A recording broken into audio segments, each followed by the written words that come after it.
80 साल की शांति अपने बूढ़े कपकपाते हाथों से सिलाई का काम करके अपने बेटे को पढ़ाती थी। वहीं उसका पति एक एक्सीडेंट में मारा गया था। शांति काकी, इतने ठंड में भी तुम सिलाई का काम करती हो। मैं वर्षों से तुम्हें देख रही हूँ। बिटिया, अगर मैं सिलाई का काम नहीं करती और अपने इकलौते बेटे संदीप को नहीं पढ़ाती तो आज वो सरकारी नौकरी कैसे पाता। और अब मुझे भी ये काम ज्यादा दिन करने की जरूरत नहीं है बिटिया। मेरा बेटा संदीप आ रहा है पढ़ाई पूरा करके वापस। अब तो वो सरकारी नौकरी भी करता है, बड़ा ऑफिसर बन गया है ना।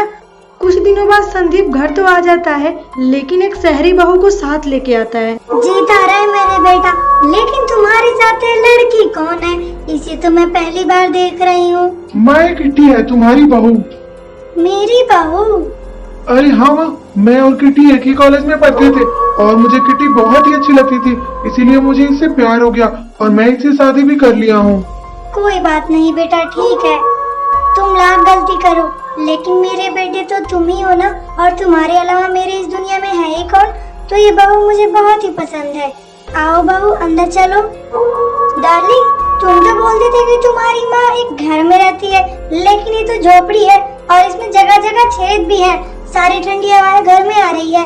यार, मैं तो यहाँ पे एक मिनट भी नहीं रह सकती। किट्टी, बस 2-3 दिनों की तो बात है, उसके बाद हम माँ को लेकर शहर चले जाएंगे और हम लोग आराम से वहीं पे रहेंगे, फिर यहाँ आने की जरूरत ही नहीं। क्या संदीप, माँ भी हमारे साथ शहर जाएंगी? हाँ किट्टी, मैं माँ को अपने साथ शहर लेके जाना चाहता हूँ। जब मैं छोटा था और मेरे पिताजी गुजर गए थे, तब से माँ ही है जो मुझे पाल पोस के बड़ा की है और मेरे लिए बहुत कुछ की है। इसीलिए मैं चाहता हूँ माँ हमारे साथ जाएंगी और तुम हो ना उनकी सेवा करने के लिए। अरे बेटा, ठीक है, अब सारी बातें बंद करो और चलो अब सो जाओ। चलो, तुम दोनों मेरे खटिए पे सो जाओ। बहू को तो ठंड में नीचे सोने की आदत नहीं होगी ना, मैं नीचे सो जाती हूँ।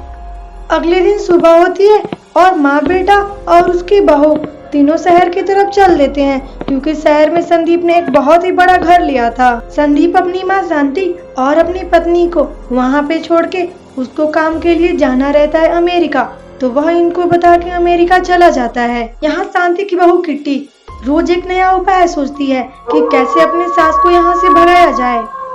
क्या कर रही हो बहू? तभी से मैं तुम्हें आवाज दे रही, तुम सुन नहीं रही हो क्या? मुझे थोड़ा गर्म पानी दे दो बेटा, मेरा तबीयत ठीक नहीं लग रहा।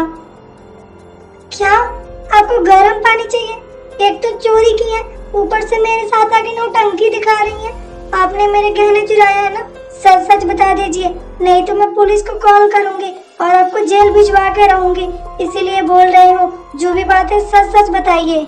क्या चोरी? और मैं? तुम ऐसे सोच भी कैसे सकती हो? शादी पे जो इन्होंने मुझे डायमंड का सेट दिया था वो मुझे नहीं मिल रहा है और इस घर में आपके सिवा कोई नहीं रहता, तो आपने ही चोरी किया है। जल्दी से मेरा डायमंड का सेट दे दे बुढ़िया, नहीं तो मैं तुझे नहीं छोड़ूंगी। बहू, मैंने कुछ नहीं चुराया, मैं अपने इकलौते बेटे संदीप का कसम खा के बोल रही, मैंने तुम्हारे गहने नहीं चुराए। तुम एक बार देखो तो सही, तुम्हें गलतफहमी हुआ होगा। इंस्पेक्टर साहब, इस बुढ़िया को लेके जाइए, इसने मेरे गहने चुरा लिए हैं और अब कुछ बता नहीं रही और भोली बनने की कोशिश कर रही, तो आप इसे लेके जाइए। कुछ दिन थाने में रहेगी तो अपने आप ही सारा सच उगल देगी। अरे ऐसे कैसे हो सकता है? ये तो दिखने में कितनी भोली भाली है, ये चोरी कैसे कर सकती है? तुम एक बार चेक तो कर लो, कहीं तुम्हें कोई गलतफहमी हुआ होगा। इंस्पेक्टर साहब, आपको जितना बोला जा रहा है ना, आप उतना ही कीजिए।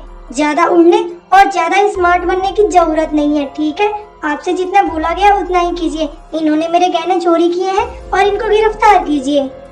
इंस्पेक्टर को कुछ समझ नहीं आ रहा था, फिर भी उसको तो बोला गया था ना अरेस्ट करना है, तो इंस्पेक्टर जाता है और शांति को अरेस्ट कर लेता है। शांति फूट फूट कर रोने लगती है कि इसी दिन को देखने के लिए उसने अपने बेटे को पाल पोस के बड़ा किया था। वह मन ही मन बहुत उदास होती है। वह अपने पक्ष में कुछ नहीं बोलती, क्या करती बेचारी बूढ़ी औरत, वो भी हालात की मारी। वह चुपचाप इंस्पेक्टर के साथ चली जाती है। माफ कीजिएगा माँ जी, मुझे पूरी तरह से पता है कि आपने कोई भी गहने चोरी नहीं किए। आप इतनी मासूम हैं, आप ऐसा कर ही नहीं सकती। आपकी बहू तो आपसे छुटकारा पाने के लिए ऐसा की होगी, लेकिन माँ जी मेरे पास एक उपाय है। आप इस जेल में भी अच्छे से रह सकती हो। आपको जो भी काम आता है आप वो काम करो। अगर आप वो काम करोगे तो उसके हिसाब से आपको पैसे मिलेंगे।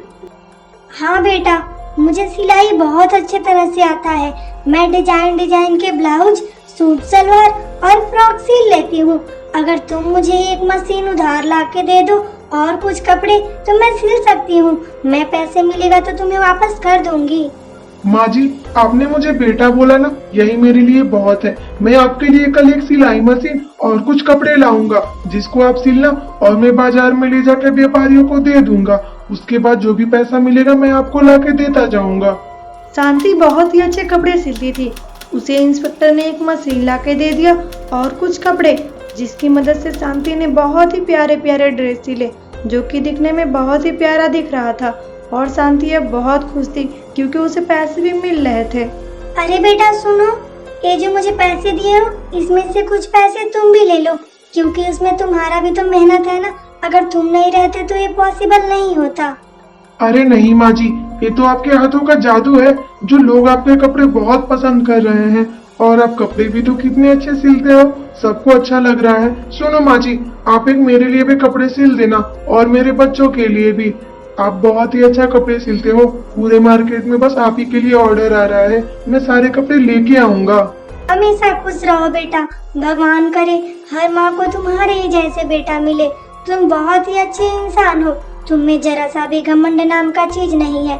ठीक है बेटा, कल कपड़े लाना, मैं सिल दूंगी।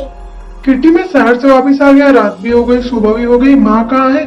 माँ अभी तक कहाँ है? मुझे वो दिखी नहीं। मुझे देखकर तो वो सोती भी नहीं है। बताओ माँ कहाँ पे है? पता नहीं जी, माँ नाराज होके कहाँ चली गई। मैं तो उन्हें बहुत ढूंढी, यहाँ तक कि सबसे बोली भी। सब लोग मिलकर उन्हें ढूंढे पर वो नहीं मिली। वो नाराज होकर पता नहीं कहाँ चली गई। मुझे तो कुछ समझ नहीं आ रहा। इतनी बड़ी बात हो गई और तुमने मुझे बताया भी नहीं। पता नहीं माँ कहाँ होगी और किस हालत में होगी।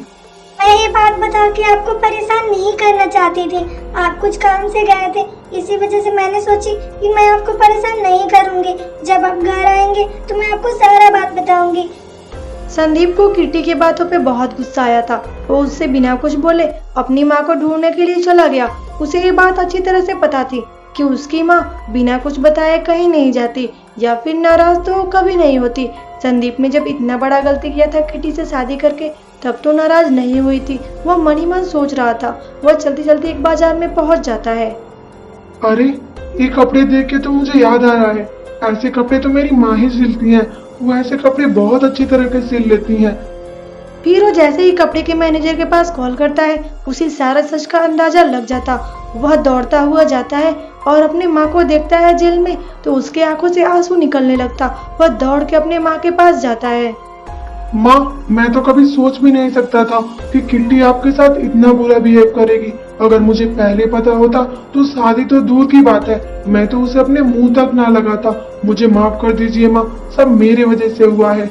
हम लोग दूसरे जगह चल के रहेंगे और आप जिससे बोलेंगे मैं शादी कर लूंगा। मुझे माफ कर दीजिएगा।